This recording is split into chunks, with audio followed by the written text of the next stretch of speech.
నాకు తెలిసి ఇప్పుడు దాకా ఏ బ్యాచ్ వాళ్ళు డిఫెన్స్లోకి వెళ్ళలేదు.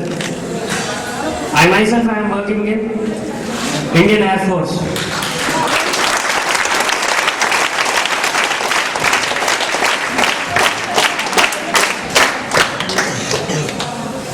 అందరూ ఇంజనీర్లు, డాక్టర్లు, లాయర్లు అవ్వమంటున్నారు. ఎవరన్నా సోల్జర్ అవ్వడానికి రెడీయా? సైనికుడు.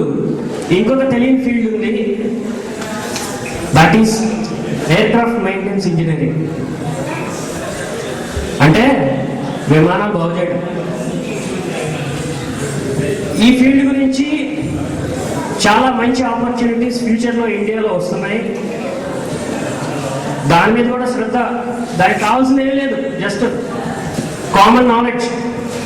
శ్రీనివాసాచార్య గారు ఇంగ్లీష్ టీచర్ గారు ఉన్నారు కదా, ఇంగ్లీష్ మాస్టర్ గారు ఇంగ్లీష్లో మాట్లాడుతూనే పాఠం చెప్తారు కదా. సో మీరు ఇంగ్లీష్లో మాట్లాడడానికి ట్రై చేయండి, ఓకేనా? నెక్స్ట్ మ్యాథ్స్, సైన్స్, ఇవన్నీ కష్టం అనుకున్న వాళ్ళు కూడా ఎయిర్క్రాఫ్ట్ మెయింటెనెన్స్లోకి వెళ్ళచ్చు. ఈ ఫీల్డ్ ఇప్పుడు దాకా ఇండియాలో బ్రిటిష్ వాళ్ళు తీసుకొచ్చిన రైల్వేస్ ఉన్నాయి, అగైన్ మనం డెవలప్ చేసిన రోడ్వేస్ ఉన్నాయి. Now the future is going for the aircraft. Travel చేయబోతుంది ఫ్యూచర్ తరం, ఇట్ ఈస్ ఆన్ ఎయిర్క్రాఫ్ట్.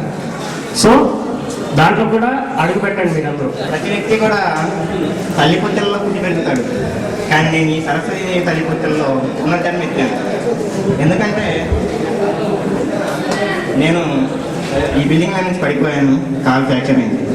అప్పుడు దాదాపు 4 months వరకు నేను స్కూల్కి రాలేకపోయాను. అయితే యాక్చువల్గా అసలు నేను నా క్లాస్లో ఉండాల్సిన కాదు.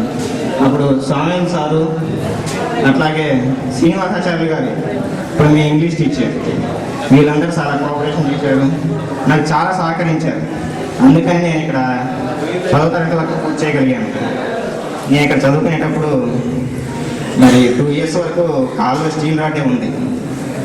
మరి అటువంటి పరిస్థితుల్లో కూడా మా నాన్నగారు చాలా చలించిపోయి తీసుకుందాం అనుకుంటే స్వామి సారు, అట్లాగే సంస్కృత్ సారు, ఎస్ఎస్సి సారు, అప్పుడు ప్రిన్సిపాల్గా ఉన్నటువంటి వసంతరావు సార్ అందరినీ మా నాన్నగారిని కన్విన్స్ చేసి ఎట్లే ఉంది ఇక్కడ మీ అబ్బాయిని మా అబ్బాయిలాగా చూసుకుంటామని ప్రామిస్ చేసి నన్ను ఇక్కడ ఉంది. కాబట్టి నాకు సహకరించిన ప్రతి ఒక్కరికి పేరు పేరున కృతజ్ఞతలు తెలుపుకుంటున్నాను.